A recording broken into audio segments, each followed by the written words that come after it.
Punna maakiri mangka asaratia kita kalupai mange angan recoto karena ane rimangka sarat terkenal adalah makanan enak daeng daeng daeng takamatoje. Makanan enak di Makassar seperti konro, coto, palu basah, dan lain-lain.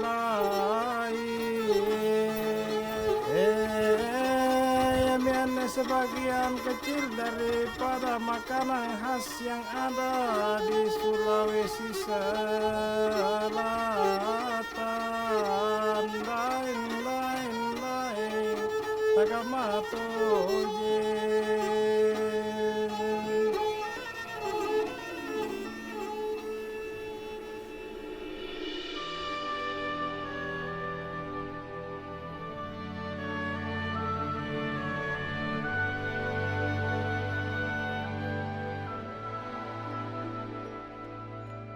Kita punya ritual makanan yang tidak pernah ada di Indonesia. Kita bangun pagi jam 5 sampai jam 6 itu songkolo. Jam 6 sampai jam 7 nasi kuning. Jam 8 sampai jam 10 coto. Jam 10 sampai jam 12 palu basah. Kemudian kita makan siang, rata-rata seafood. Makan siang sampai jam 3, jam 3 sampai jam 6 konro. Kemudian makan malam sampai jam 8. Jam 8 sampai jam 10 sop saudara. Jam 10 sampai pagi, di situ ada mie. Makassar ini 24 jam kita bisa dapat makanan enak. Saya kira itu keistimewaan yang kesekian dari kota makanan enak.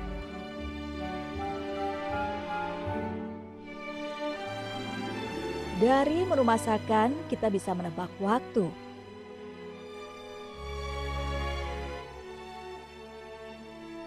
Di sini, di kota tempat bertiupnya angin Mamiri.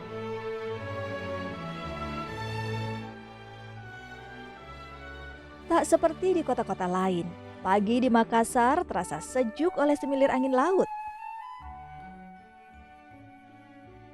Kesibukan warga kota Daeng ini dimulai pagi-pagi sekali.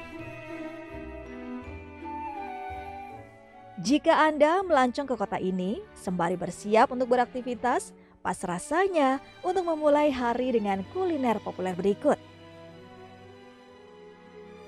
Ya, Makassar tersohor akan kuliner-kuliner yang tak hanya nikmat di lidah, namun juga begitu unik dengan kisah-kisah tersembunyi di baliknya. Makanya orang tanya, dia bilang, sebenarnya aromanya coto di mana? Saya bilang di tempat bakarnya. Dia bilang, kenapa bisa? Apa bedanya antara kompor dengan kayu? Saya bilang, coba bakar sate, pakai kompor, dia pakai arang. Apa bedanya? Terus dia bilang, kenapa namanya coto gaga? Saya bilang, nama alamat, supaya lebih mudah kita tahu.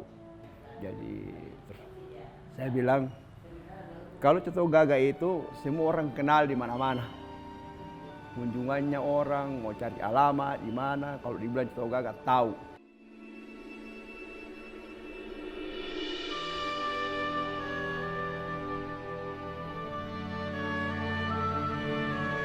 Dari perkawinan itu, buat orang Makassar itu sangat utama kalau dapat melakukan satu ritual pemotongan kerbau. Tetapi pada waktu itu, ini sejarahnya sejak awal, dagingnya itulah yang dimakan oleh tamu-tamu, tuan rumah, yang dipersembahkan kepada raja pada waktu itu, pada masa kerajaan. Ususnya itulah yang dibagi-bagi ya, daging bagian dalam ya, usus, hati, paru, dan seterusnya itu dibagi-bagi oleh para pekerja dan para budak-budak ya. Belakangan itu para raja, para bangsawan melihat, wah ini kelihatannya itu enak sekali ini mereka pekerja itu makan itu. Beliau coba dan ternyata memang enak. Sejak itulah maka coto itu mulai populer. Wah, ini ternyata makanan yang selama ini kita abaikan, ternyata itu enak.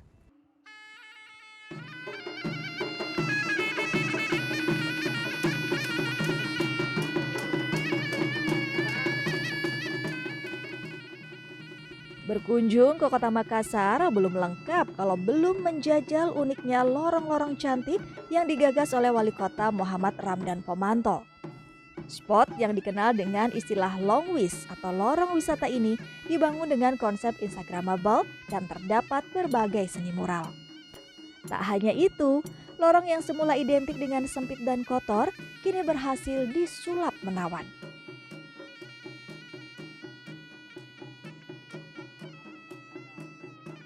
Berawal dari Makassar dengan branding buruk lah ya, di mana selalu Makassar itu dikonotasikan dengan kekerasan. Nah, setelah saya mencoba meneliti, ternyata anak-anak yang keras itu berasal di lorong-lorong.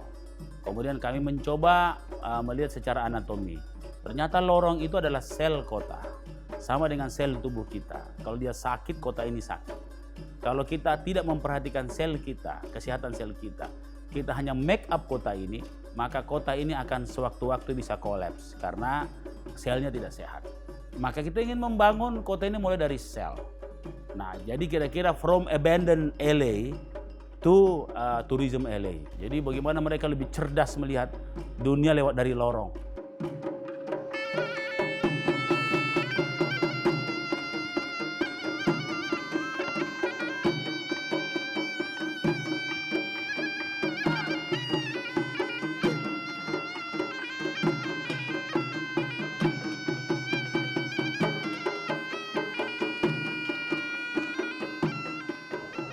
Kampung Seni Baruga Kaluaran sendiri itu berdiri pada tahun 1995.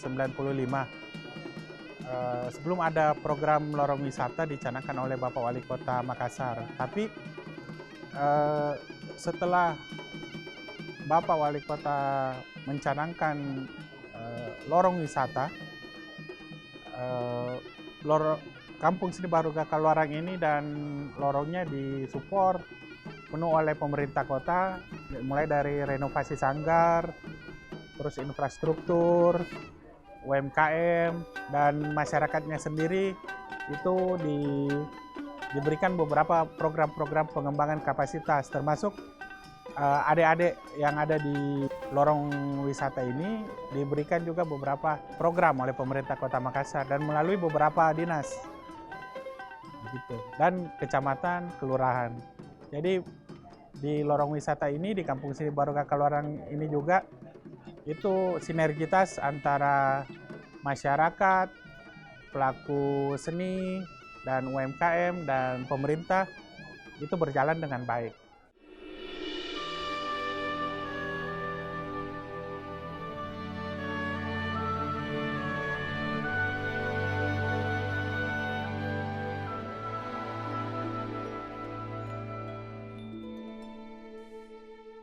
Kembali dalam misi 24 jam makan enak di Makassar.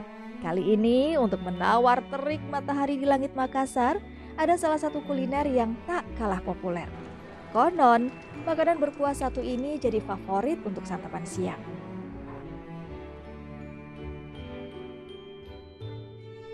Kalau rawon kan dia manis, kalau palu kalua itu dia asam, karena dia pakai asam. Ikan besar, kita biasa pakai sunu, kakap, pokoknya kakap putih. Kalau makan siang kan itu identik dengan makanan berat. Jadi kalau kita makan palu kalua dengan nasi pasti mengenyangkan. Telur ikan, biasa juga kalau orang-orang itu dia campur dengan rumput laut. Rumput laut kan juga menyehatkan, banyak khasiatnya. Jadi kalau dicampur, cocok.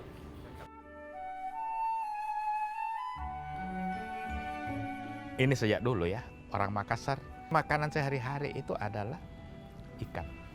Ikan pun juga diolah itu, dimasak dengan tanpa rempah. Yang diberikan cuma garam dan serai. Itu biasa disebut dengan palucek lah. Jadi masakan hanya bergaram saja.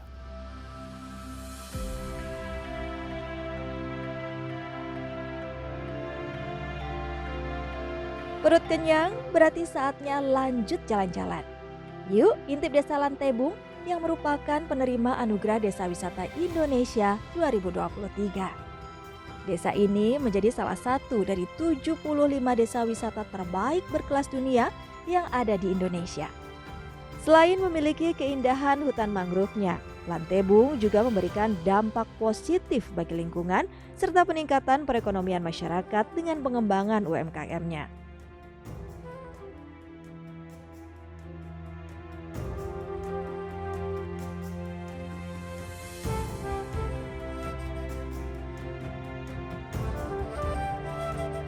Di Makassar sekarang ini jelas sekali pertumbuhan ekonomi kita melampaui ekonomi nasional 5,4%, termasuk ekonomi provinsi.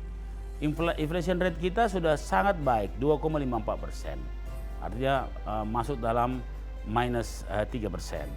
Dan Gini rasio kita menyempit, itu karena pelaku-pelaku ekonomi ini sudah masuk pada masyarakat-masyarakat kecil di lorong-lorong. Nah, itu adalah fakta-fakta yang kami rekam daripada temuan-temuan BPS. Besar sekali, 14 paling agresif. Dari semua 4 core ekonomi kita, perdagangan, jasa dan bisnis, properti dan konstruksi, ada muncul core ekonomi baru yaitu F&B, food and beverage, di mana kenaikannya itu sampai 14%. Tertinggi kenaikannya, value-nya ya, dari semua core ekonomi yang ada.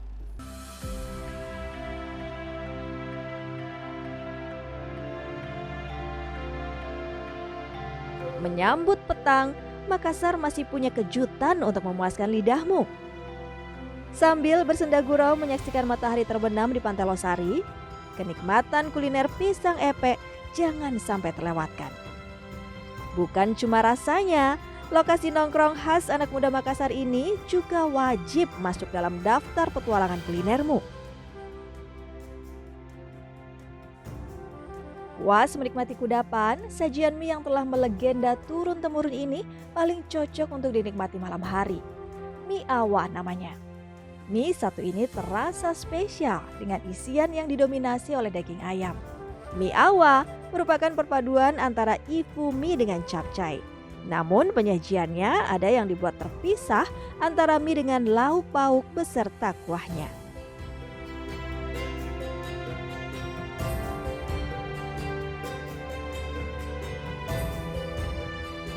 Tapi bukan Makassar namanya kalau tak punya sajian lengkap hingga dini hari. Selain mie Awa, ada songkolo yang bisa kamu temukan sebagai penawar rasa lapar di tengah malam. Jadi, tak perlu bingung ya jika perut keroncongan di jam-jam orang beristirahat.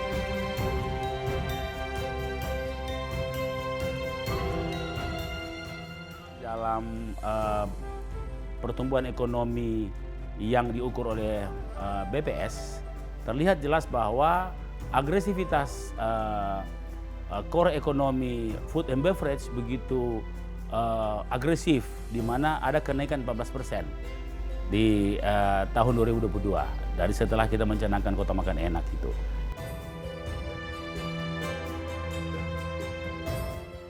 Kata somber itu sebuah dalam bahasa Inggrisnya adalah great hospitality, great humble, and great brotherhood. Anda tidak akan hanya mendapatkan keramahan di sini. Anda akan menemukan sahabat Anda kalau bertemu dengan anak-anak Makassar. Dan Anda akan menemukan makanan yang enak. Dan itulah kehidupan yang sesungguhnya. Persahabatan dengan makan yang enak. Dan saya kira daya tarik secara biologis, secara sosiologis, itulah hal yang dua hal. Yaitu keramahan dan persahabatan dengan makanan yang enak. Itulah sesungguhnya hidup yang penuh arti. Itulah Kota Makassar.